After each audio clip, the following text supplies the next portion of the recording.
हम सब क्लास में बैठते हैं या इस राजयोग के मार्ग पर चलते हैं तो लक्ष्य के साथ चलते हैं, है ना। बाबा हमें कहते हैं कि दुनिया में कॉमन सत्संग होते हैं, उनमें कोई लक्ष्य नहीं होता। उनको कोई मनुष्य से देवता बने ऐसा लक्ष्य वो नहीं रखते। लेकिन हम बच्चे जब राजयोग के मार्ग पे चलते हैं तो हमारा बहुत क्लियर लक्ष्य है कि मुझे मनुष्य से देवता बनना है।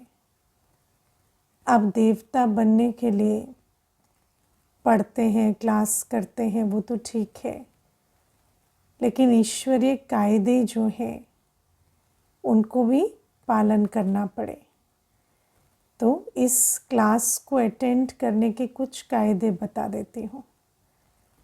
सबसे पहले आप ये क्लास अटेंड करने से पहले मुरली सुनकर बैठेंगे, है ना। तो मुरली 5 बजे से यूट्यूब पर लाइव जाती है और उसके बाद मानो आप 5 बजे सुनते हैं तो बेस्ट है, नहीं भी सुनते हैं तो उसके बाद क्लास से पहले मुरली सुन लें। फिर क्लास से 10 मिनट पहले एक क्विज़ होती है जो मुरली के आधार से 10 प्रश्न होते हैं। उसमें मुरली में आने वाले जो महावाक्य हैं बाबा के, उसके 10 प्रश्न, तो उनका आप उत्तर ज़रूर दें। तो 10 मिनट पहले जुड़ने का, है ना। ऐसा नहीं कि ऑप्शनल है। अगर हमारा लक्ष्य है उन्नति को पाने का तो ये स्टेप्स तो हमें लेने ही पड़ेंगे। तो मुरली सुनना है, फिर मुरली सुनकर 10 मिनट पहले जुड़कर और क्विज़ अटेंड करनी है।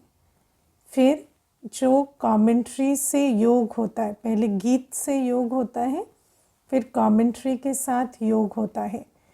वो पूरा योग बहुत ज़रूरी है क्योंकि उस योग में हमारा ध्यान जो है, हमारी बुद्धि जो है, जो चारों तरफ भटक रही है, उस बुद्धि को हम एकाग्र करते हैं। ज्ञान कौन सी बुद्धि में धारण होता है? पवित्र बुद्धि में, एकाग्र बुद्धि में। अगर हम ऐसे चलते फिरते हैं ना, ज्वाइन कर लेंगे क्लास के टाइम, बस ना योग किया ना कुछ, तो जो भी आप क्लास में सुनेंगे वो आपकी बुद्धि में बैठेगा नहीं। तो इसीलिए वो जो 15 मिनट, 17 मिनट, 18 मिनट जो पहले क्लास से पहले होते हैं, गीत का योग, कमेंट्री का योग अनिवार्य है, ऑप्शनल नहीं है।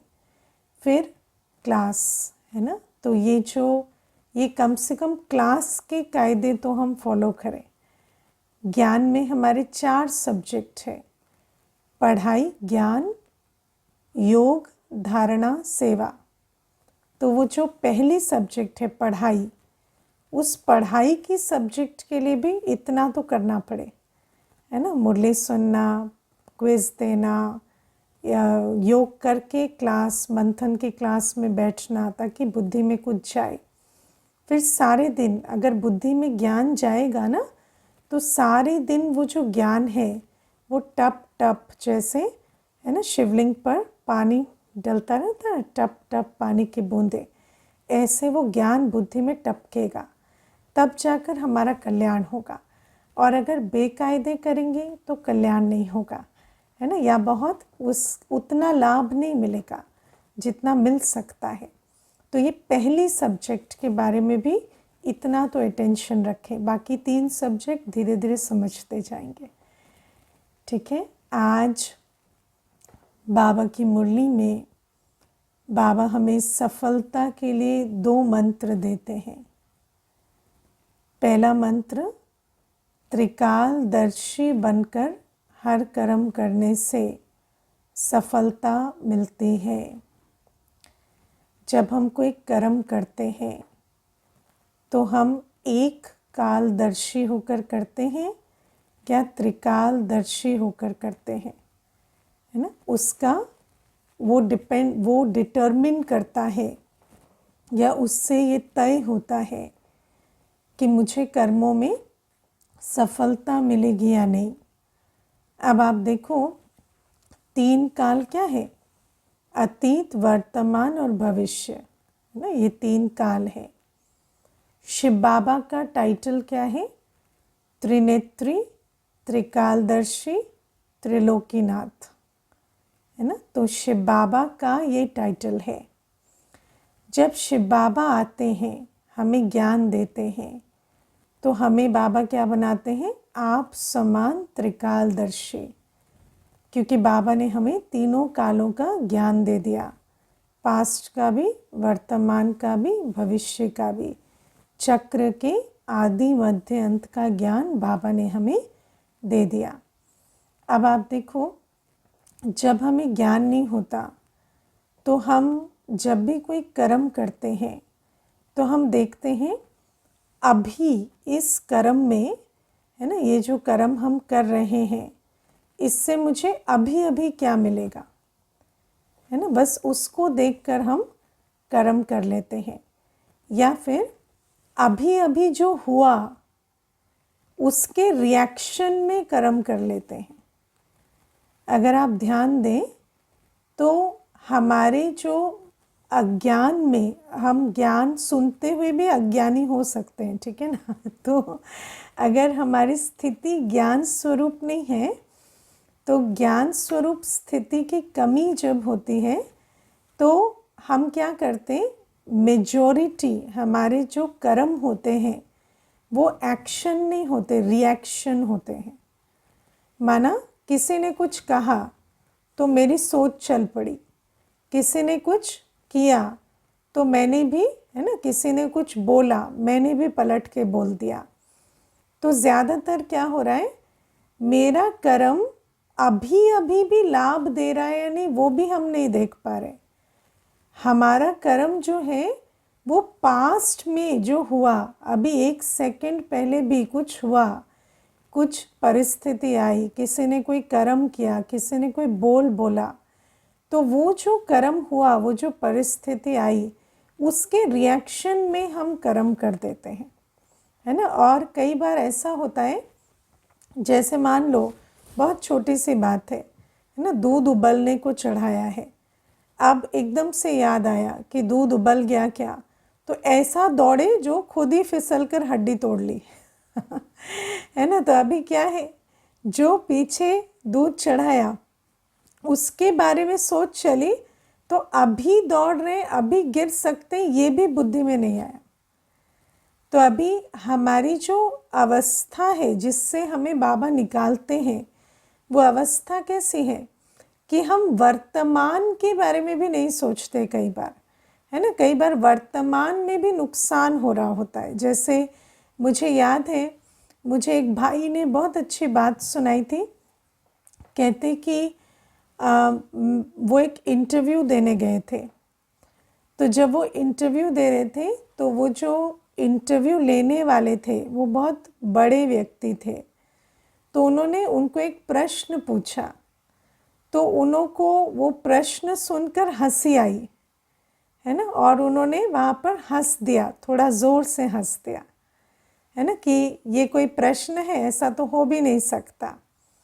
तो वो कहते मेरा इंटरव्यू बहुत अच्छा गया था, लेकिन क्योंकि मुझे उस समय पर हंसी आई और मैंने ये नहीं सोचा कि मेरे अभी हंसने से ये जो आत्मा है ये इंसल्टेड फील करेगी और मुझे नुकसान हो जाएगा, मैंने वहाँ पर हंस दिया। और बहुत बड़ी कंपनी में मेरी नौकरी लगने से पहले, है ना, चांस ख़त्म हो गया। और वो कहते मेरा ही फ्रेंड जो कि इतना अच्छा भी पढ़ने में नहीं था या उसको कोई इतना एक्सपीरियंस नहीं था मेरे जैसा, लेकिन मेरे बाद वो इंटरव्यू देने गया और सिर्फ वो हंसा नहीं इसलिए उसको नौकरी मिली, और मैं उससे कम पैकेज पे आज भी काम कर रहा हूँ। तो वो मुझे कहते जब आपको अकल नहीं होती ना तो आप अपने ही पाँव पे कुल्हाड़ी मार लेते हैं तो वो कहते कि जब हम अनुभवी नहीं होते, हमें अकल नहीं होती, तो कई बार हम ये भी नहीं देख पाते कि मेरे इस समय जो मेरे में रिएक्शन आ रहा है, चाहे मुझे किसी का मजाक उड़ाने की ये उत्कंठा हो रही है, या मुझे किसी की बात पर हंसी आ रही है, या मुझे किसी की बात गलत लग रही है, रिएक्शन आ रहा है, क्रोध आ रहा है, वो सारी चीज़ों को भी मनुष्य कई बार नहीं देखता। क्यों? क्योंकि इतना भी अक्ल नहीं है कि वर्तमान को देखे। भविष्य तो बहुत बड़ी बात है ना। तो सिर्फ अतीत में जी रहा होता है कि अभी अभी जो हुआ उसके रिएक्शन में इमोशनल होके जो फीलिंग आई, जो सोच चली, है ना। कई बार मनुष्य क्या है, आप देखना व्हाट्सएप पे लिखता रहेगा, डिलीट करता रहेगा, है ना।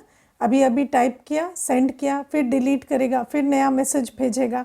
तो क्या कर रहा है वो, उसको जो इमोशन आ रहा है वो उसको लिखते चले जा रहा है। उसको इतना भी नहीं है कि मैं जो लिख रहा हूँ क्या मैं सचमुच वो लिखना चाहता हूँ और फिर 1 सेकंड के बाद बुद्धि आती है, फिर वो उसको डिलीट करता है, फिर कुछ और लिखता है। तो ये जो हमारी हालत है, इस अवस्था से बाबा हमें निकालते हैं और फिर बाबा हमें बुद्धि देते हैं, है ना। बाबा हमें क्या समझ देते हैं कि जो अतीत में हो रहा है, मानो किसी ने भी कुछ किया है ना, बाबा हमें त्रिकालदर्शी बनाते हैं। तो त्रिकालदर्शी में सबसे पहले हमें बाबा अतीत का ज्ञान देते हैं कि हम बच्चों ने 63 जन्म क्या किए हैं, देहाभिमानवश विकर्म किए हैं, है ना। हमने 63 जन्म देहाभिमानवश विकर्म किए हैं। और 63 जन्म, आप समझते हो 63 जन्म क्या होते हैं? हाँ, 63 गिनती भी करोगे तो कितना 63 सेकंड लगते हैं, 1 मिनट से ऊपर लगते हैं, 1 2 3 63 गिनने में भी। तो बाबा हमें कहते हैं इतने जन्म, एक एक जन्म 63 जन्म हमने हर सेकंड देहाभिमान में रहे और विकर्म बनाए हैं। अब वो जो सारे विकर्म हैं वो आज मेरे जीवन में कैसे आएंगे? मेरे जीवन में वो आते हैं अनुकूल परिस्थितियों के रूप में, है ना। हमारे जीवन में रोग शोक समस्याएं, अनुकूल नहीं, प्रतिकूल परिस्थितियों के रूप में हमारे जीवन में वो सारे विकर्म आते हैं प्रतिकूल परिस्थितियों के रूप में। रोग शोक बीमारी, परिस्थितियां प्रतिकूल होना, संबंध प्रतिकूल होना, है ना। आत्माएं हमारे विरुद्ध रहना, या हमारे संस्कार उनके संस्कार मैच ना करना, ये सारी जो प्रतिकूल परिस्थितियां हैं ये उन विकर्मों का फल है ना। आज जो हमारा जन्म है, ईश्वरीय जन्म को छोड़ दो, जो कलयुगी जन्म है, जो लौकिक जन्म है, वो क्या है? वो तो कर्म बंधन का जन्म है ना, वो तो हमारे विकर्मों का खाता है। तो बाबा हमें कहते हैं उसमें बहुत सारी ऐसी बातें आएंगी जो हमें अच्छी नहीं लगेंगी, और वो अच्छी लगनी भी नहीं चाहिए, वो आएंगी ही इसीलिए कि वो हमें अच्छी ना लगे। लेकिन क्योंकि हमें ज्ञान है, हम कौन है? त्रिकालदर्शी, तो हमें रिएक्ट नहीं करना है। त्रिकालदर्शी सबसे पहली चीज़ क्या करते हैं? उनको पास्ट का ज्ञान है कि 63 जन्मों के विकर्मों का बोझ है, तो प्रतिकूल परिस्थितियाँ, प्रतिकूल व्यवहार, प्रतिकूल, है ना, अवस्थाएं ये होंगी, और इनमें मुझे रिएक्ट नहीं करना है। किसी ने कड़वा बोला, क्या क्यों बोला, क्यों बोला नहीं, क्यों बोला नहीं पता क्या? हाँ 63 जन्मों के विकर्मों का बोझ है, तो कुछ ना कुछ तो उल्टा होता रहेगा, है ना, बेवजह, है ना। इसको कहते हैं नाहेक, है ना। नाहेक बहुत सारी चीज़ें होती हैं जिनका वर्तमान से कोई संबंध नहीं है, लेकिन उसका अतीत से संबंध है, वो कार्मिक अकाउंट का सेटलमेंट है, तो वो सारी बातें आएंगी।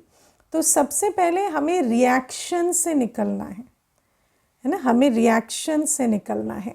रिएक्शन से निकलने के लिए हमें क्या क्यों, है ना, ये क्यों हो रहा है, ये क्या हो रहा है ना, ये कब तक होगा, ऐसे तो नहीं चलेगा, ये वाले जो भाव हैं जो अज्ञान काल में आते थे उनसे फ्री होना है। क्यों हो रहा है? सिंपल रीज़न, क्योंकि 63 जन्मों के विकर्मों का बोझ है ना। कोई बात नहीं, हो रहा है, होने दो। तो बाबा हमें कहते हैं त्रिकालदर्शी सबसे पहले रिएक्ट नहीं करते।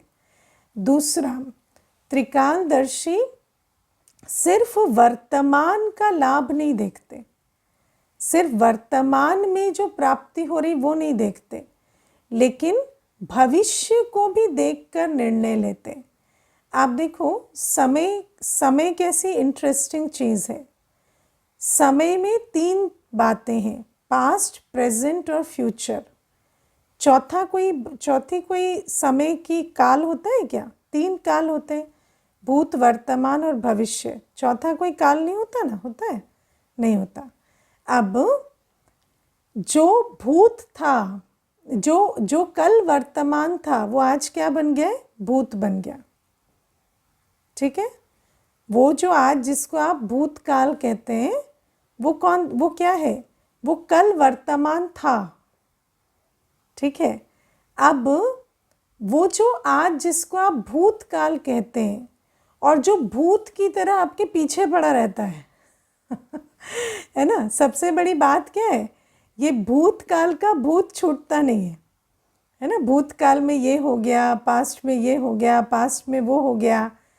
अब जब वो वर्तमान था तो उस समय हमारी बुद्धि काम नहीं कर रही थी, तो आज वो भूतकाल भूत वाला भूतकाल हो गया है, राइट?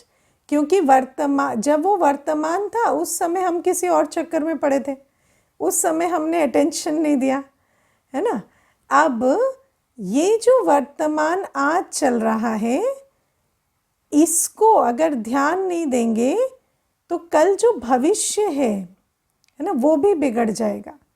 क्योंकि यही जो वर्तमान है ये भविष्य की नींव है ना। और ये जो आज जिसको हम भविष्य कह रहे हैं वो कल वर्तमान बनेगा। तो आज कई बार मनुष्य कहता है भविष्य किसने देखा है? कहता है कि नहीं कहता है? हाँ, कहता है भविष्य किसने देखा है? 63 जन्म, हाँ, अगले 21 जन्म क्या होगा किसको पड़ी है ना, कुछ पता नहीं, हमें तो बस आज की पड़ी है। कई कहते हैं हमें तो कल की भी नहीं सोचनी, बस आज की सोचनी है। नहीं, ये प्रैक्टिकल है कि कल की सोचने से कुछ नहीं होगा, करना तो आपको आज ही पड़ेगा, लेकिन कल को बुद्धि में रख के करना पड़ेगा। अगर आप समझते हैं कि कल क्या होगा उसकी मुझे पड़ी नहीं है, तो वो कल, आज वो कल है लेकिन कल वो आज हो जाएगा है ना। कल जब आप कल में पहुंचेंगे तो कल नहीं होगा, आज होगा।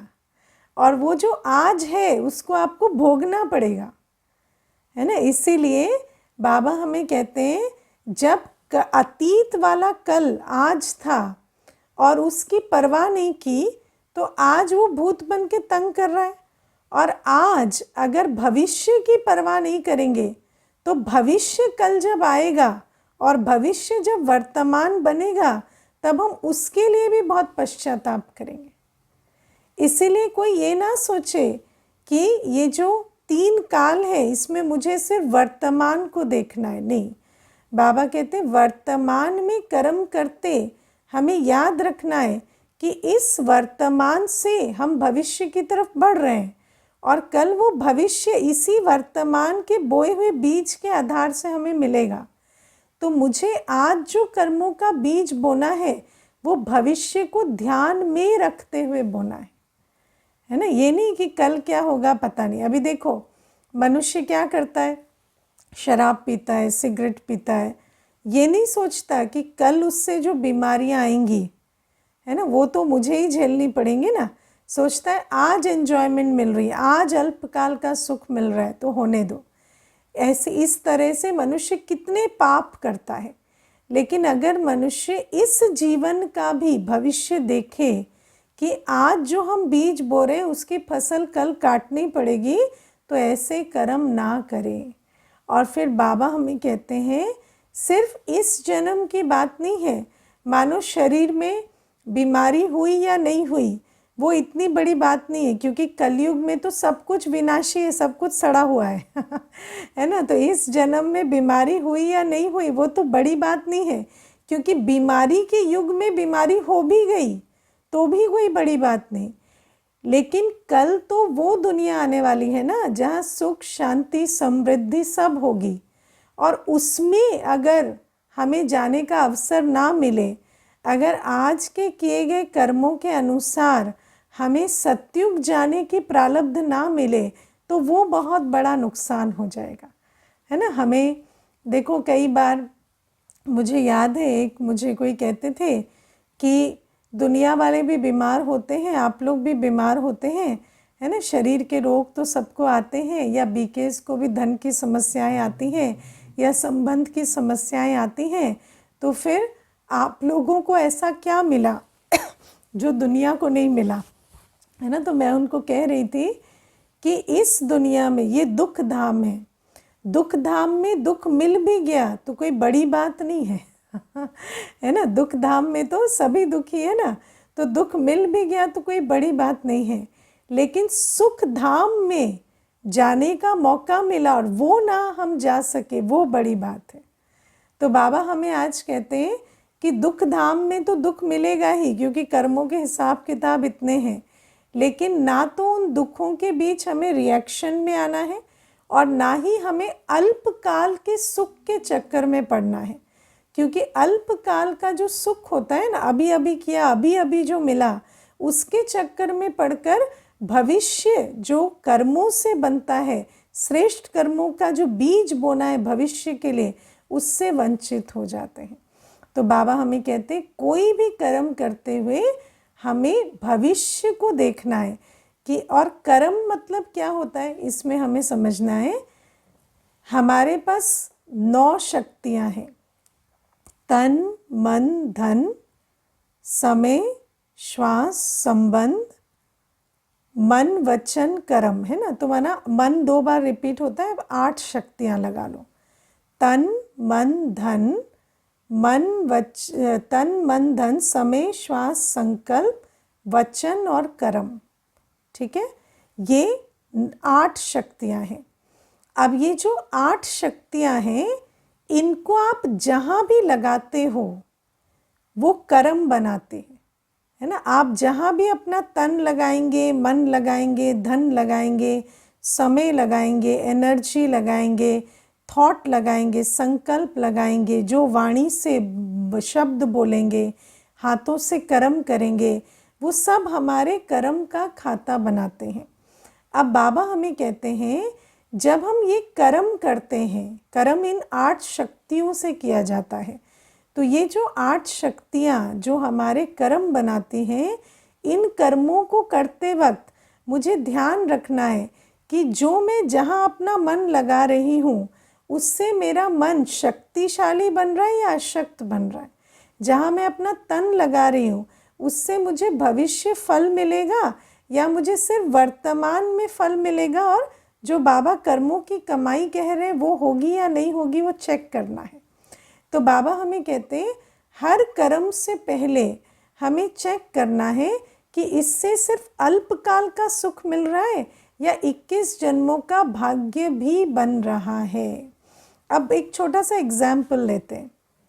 जैसे मन है ना, मन में आप थॉट क्रिएट कर रहे हैं कि एक थॉट आपने क्रिएट की, मेरा शरीर स्वस्थ हो जाए, ठीक है। और दूसरी थॉट क्रिएट की, सर्व आत्माओं का जो शारीरिक दर्द है वो हर जाए है ना। अब दोनों थॉट में कितना खर्च हुआ? एक ही थॉट, कोई ज़्यादा थॉट नहीं लगे। एक थॉट में आप स्वार्थवश सिर्फ एक शरीर के बारे में भी सोच सकते हैं, और उसी थॉट से आप सर्व के कल्याण के विषय में भी सोच सकते हैं, है ना। और वही थॉट अगर आप ये क्रिएट करते हो कि सारी विश्व स्वस्थ है ना, तो वो क्या हो जाती? वो एक क्रिएटिव थॉट हो जाती। ये तो एक जैसे इच्छा वाली थॉट हुई। तो थॉट की जो क्वालिटी है उसको चेंज करने से आपका वही कर्म जो अल्पकाल का सुख दे रहा था या वो जो हद का सुख दे रहा था, वो आपको बेहद का सुख या बेहद का पुण्य कर्म करा सकता है ना। अब आप देखो, धन जो है, धन तो खर्च होता ही है ना। धन, किसी का भी धन बचा रहा है। एक मैं अभी एक जोक सुन रही थी, तो किसी ने कहा कि किसी व्यक्ति को, उसके फ्रेंड ने कहा कि तुम एक दिन में कितनी सिगरेट पी लेते हो? तो वो कहता है कि मैं तो 10 सिगरेट पी लेता हूँ। तो हिसाब लगाता है ना कि एक दिन में तुम्हारा इतना खर्चा हो जाता, फिर उस हिसाब से तुम 12 साल से सिगरेट पी रहे हो तो तुम्हारा इतना पैसा चला गया है ना। तो कहता देखो तुमने कितना नुकसान किया। तो वो जो दूसरा व्यक्ति है वो कहता है अच्छा ठीक है, मैंने तो अपना नुकसान किया, ये बात राइट है, लेकिन जो तुमने बचाया वो तुम्हारा पैसा कहाँ है? मानो तुम मुझे कहते हो तुमने 5 लाख वेस्ट कर दिया, तो तुम्हारा वो 5 लाख कहाँ है? तुम्हारे पास तो होना चाहिए ना। तो वो कहता है कि मेरा भी कहीं और वेस्ट हो गया। तो आप देखो दुनिया में क्या है, ये दुनिया व्यर्थ विकार की दुनिया है। एक जगह वेस्ट करने की जगह दूसरे जगह वेस्ट करते।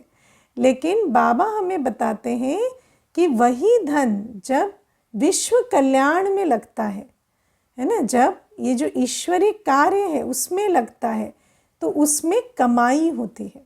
उस धन के लगने से वही है ना, वही थोड़ा सा धन, कोई बहुत नहीं लेकिन थोड़ा सा धन भी अगर ईश्वरीय सेवा में लगता है तो वो हमारे पुण्य का खाता बनाता है।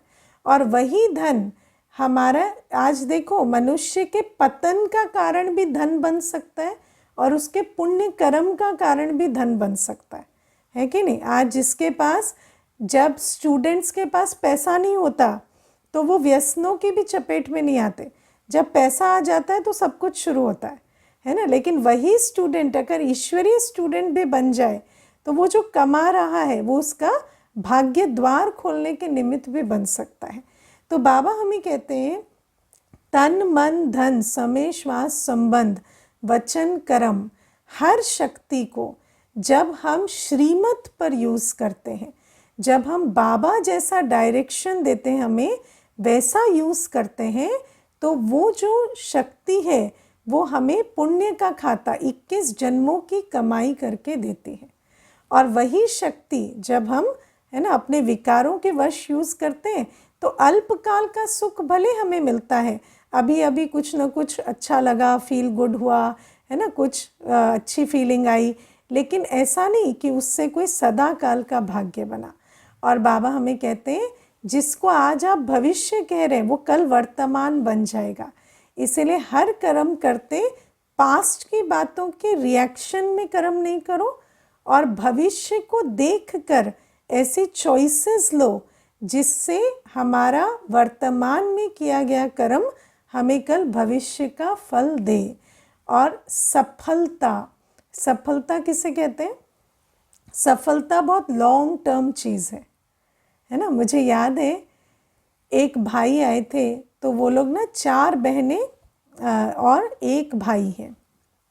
तो वो जो भाई है वो 18 साल की जब उसकी आयु थी तो उसने बहुत पैसा कमा लिया है ना, लेकिन उल्टे चीज़ों से, उल्टे रास्ते से कमाया, ठीक है। और जो बहनें थी वो सारी पढ़ी लिखी और उन्होंने छोटी छोटी नौकरियां की, कोई क्लर्क है, कोई कुछ है। तो इस प्रकार से वो 4 बहनें चली। तो सब लोग है ना कहते कि बहनों ने तो कुछ नहीं किया, भाई ने देखो बहुत धन कमाया, बहुत सफलता पाई। लेकिन अभी वो जो भाई है वो 36 वर्ष का है और उसको बॉडी में 3 कैंसर्स हैं एक साथ, है ना। और जो बहनें हैं वो कम कमाती लेकिन स्वस्थ है। और अभी वो जो भाई है वो बिल्कुल शरीर छोड़ने की कगार पे 36 की आयु में।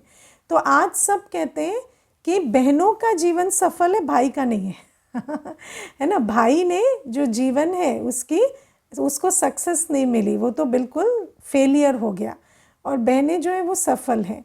तो ये बातें क्यों होती हैं? क्योंकि सफलता बहुत लॉन्ग टर्म चीज़ है। आज आपको लगेगा कि है ना कोई व्यक्ति अपना जो जीवन है सारा अपना तन मन धन समय श्वास संबंध अपनी ऐश आराम में लगा रहा है, बहुत अच्छी जीवन दिखने में जी रहा है, तो लगेगा बहुत सफल है। लेकिन जो आत्मा ईश्वरीय कायदे पर चलकर श्रीमत पर सब कुछ अपना लगाती है ना, वो लॉन्ग टर्म में सफल होती। जिस दिन है ना क्या होगा, अंत में क्या होगा, जाने से पहले सारा हिसाब किताब होगा, किसने क्या किया क्या नहीं किया। और जब अंत में सर्टिफिकेट मिलेगा ना कि हाँ मुझ आत्मा ने इतना पुरुषार्थ किया है कि मुझे उच्च पद का अधिकारी हम बन सके, उसको कहेंगे सफलता, तो बाबा हमें कहते हैं सफलता जो है लॉन्ग टर्म में उसी को मिलेगी जो आज एक एक सेकंड त्रिकालदर्शी होकर चलेगा। और नहीं तो आज समझेंगे, है ना, आज दुनिया में क्या कहते हैं, ये तो मूर्ख है, हमें ही कई बार कह देते हैं ये लोग तो मूर्ख हैं, है ना, ना अपनी जीवन एंजॉय करते हैं ना कुछ करते हैं, सारे दिन क्या पता नहीं ज्ञान सुनाते रहते हैं, क्या जीवन जी रहे हैं। तो इसी प्रकार से, है ना, आज मनुष्य ऐसा सोचता है, लेकिन कल उसी मनुष्य को पश्चाताप होगा कि हाय मैंने ये नहीं किया जो इन्होंने किया। तो बाबा हमें कहते हैं इसीलिए सफल होना है ना, तो ये मत देखो मुझे आज किस चीज़ से एंटरटेनमेंट मिलता है, आज किस चीज़ से इंद्रिय सुख मिलता है, आज किस चीज़ से मुझे मान शान की प्राप्ति होती है, ये तो बहुत छोटी प्राप्ति है, क्षण भंगुर है, अभी है कल ख़त्म हो जाती है। लेकिन वो जो तपस्या, वो जो श्रीमत पर कदम कदम रखना और माया जीत बनना, कर्मेंद्रिय जीत बनना, अपने विकारों और विस्तार के जो संस्कार हैं उन पर विजय पाकर जो शिव बाबा कहते हैं उस आधार से तन मन धन समय श्वास संबंध को खर्चने वाले कहाँ जाएंगे, वो अल्टीमेटली सफलता को पाएंगे। तो बाबा ये हमें समझाते हैं कि जो सफलता का मंत्र है वो है त्रिकालदर्शी होकर कर्म करो। दूसरा बाबा हमें और एक मंत्र देते हैं, सफल होना है तो निमित्तपन से कर्म करो। निमित्तपन के आधार से कर्म करने से 3 प्राप्तियां होती हैं, एक मायाजीत बनते हैं, दूसरा डबल लाइट रहते हैं और तीसरा सफलता मिलती है ना। जब भी कुछ कर रहे हैं, है ना, विचार करके देखो, ब्राह्मण बनने के बाद हम जो भी कुछ करते हैं, जो श्रेष्ठ कर्म करते हैं, है ना, इसमें ये भी समझ लेना कि ऐसे नहीं कि पाप कर्म करें और बोले करण करावनहार करा रहा है ना। दुनिया में क्या करते हैं पाप कर्म करेंगे, किसी को थप्पड़ दे लगा दिया, गाली दे दी और फिर कहेंगे ये तो भगवान ने बुलवाया, हमने नहीं किया, या ये तो भगवान करवाता है, उसकी मर्ज़ी के बिना कुछ नहीं होता। तो बाबा कहते हैं वो ठगी नहीं, लेकिन जो श्रेष्ठ कर्म जो सच में भगवान करवाता है ना। जैसे देखो आज आपका बच्चा है, मानो वो कोई उल्टा कर्म करके आ जाता है और फिर आपको कहे कि ये मैंने कर दिया आप ठीक करो, तो आप क्या कहेंगे, मुझसे पूछ के किया था क्या, यही कहेंगे ना, मुझसे पूछ के किया था क्या। लेकिन अगर उसने आपसे पूछा है और फिर किया है तो वो कर्म उल्टा हो जाएगा, तो आप उसकी जिम्मेवारी लेंगे। तो निमित्तपन किन कर्मों के लिए होता है, जो शिव बाबा ने मुझे करने के लिए कहा है ना। शिव बाबा मुझे जिन कर्मों को करने के लिए कहते हैं, पुरुषार्थ सेवा जो भी कर्म बाबा हमें देते हैं, उन कर्मों को करते हुए वो अच्छा कर्म है, जो श्रेष्ठ कर्म बाबा हमें सिखलाते हैं, उन कर्मों को करते हुए मुझे क्या याद रखना है कि मुझे ये कर्म करने की अकल और शक्ति किसने दी, शिव बाबा ने। तो उस कर्म को करते हुए मुझे करण करावनहार, मुझे समझ और शक्ति देकर ये कर्म करवा रहे हैं, ये बुद्धि में रखना है ना। ऐसे नहीं पाप कर्म के लिए सोचें कि करण करावनहार करा रहा है श्रेष्ठ कर्म जो शिव बाबा हमें सिखाते हैं, उसके लिए हमें निमित्तपन रखना है, क्योंकि पाप कर्म करते हुए अभिमान नहीं चढ़ता, श्रेष्ठ कर्म करते हैं ना तो अभिमान चढ़ने लगता है। मैंने किया, मैंने इतनों की तकदीर बदली, मैं तो इतनी सेवा करता हूँ, है ना, मेरे सहयोग से ये होता है वो होता है। तो ये सारे जो अभिमान के संकल्प हैं, ये क्या करते हैं, जैसे ही मैं करता हूँ आया तो धीरे धीरे माया उस गेट से आ जाती है और फिर वो भाग्य बनना बंद हो जाता है ना। मैंने एक माता को देखा, इतनी अच्छी सेवा करती थी, लेकिन मैं की अग्नि में जल मरी, है ना, कुछ नहीं मैं इतना की कि उसके बाद वो ना तो सेवा छोड़ो पढ़ाई के लायक भी नहीं रही। तो मैं ऐसा है ना कि बुद्धि में चढ़ता है तो ऐसा लगता है और कोई कुछ नहीं कर रहा, सिर्फ मैं ही कर रहा हूँ, और फिर इतना बोझिल हो जाते हैं कि सेवा तो छोड़ो पुरुषार्थ भी छूट जाता है। तो बाबा कहते हैं कि जो कर्म शिव बाबा हमें सिखाते हैं, जो श्रीमत प्रमाण जो कर्म हम करते हैं, उनको करते समय हमें निमित्तपन रखना है कि मैं निमित्त हूँ, शिव बाबा मुझे समझ और शक्ति दे रहे हैं जिससे मैं ये कर्म कर रही हूँ। और जब ये निमित्तपन होता तो डबल लाइट रहते, माया भी प्रवेश नहीं करती, माया जीत भी बनते और हल्के भी रहते, मैं कर रहा हूँ का बोझ भी नहीं रहता। और दूसरी बात है, जब आप अकेले कोई काम करेंगे तो उसमें जितनी सफलता मिलेगी उससे कई गुना ज़्यादा सफलता कब मिलती, जब आप शिव बाबा की याद में कर्म करते हैं, है ना। क्योंकि शिव बाबा को जब साथ रखते हैं, करण करावन हार को साथ रखते हैं, तो बाबा हमारी बुद्धि को इतनी टचिंग देते हैं कि वो कर्म जो है वो अकेले जब मैंपन में करते और बाबा के साथ करते, उसमें दिन और रात का अंतर आ जाता और उस कर्म से बहुत सफलता मिलती। ठीक है, तो बाबा ये दो बातें सफलता के मंत्र के रूप में हमें बता रहे, त्रिकालदर्शी बनकर कर्म करना और निमित्तपन से कर्म करना। अच्छा, ओम शांति।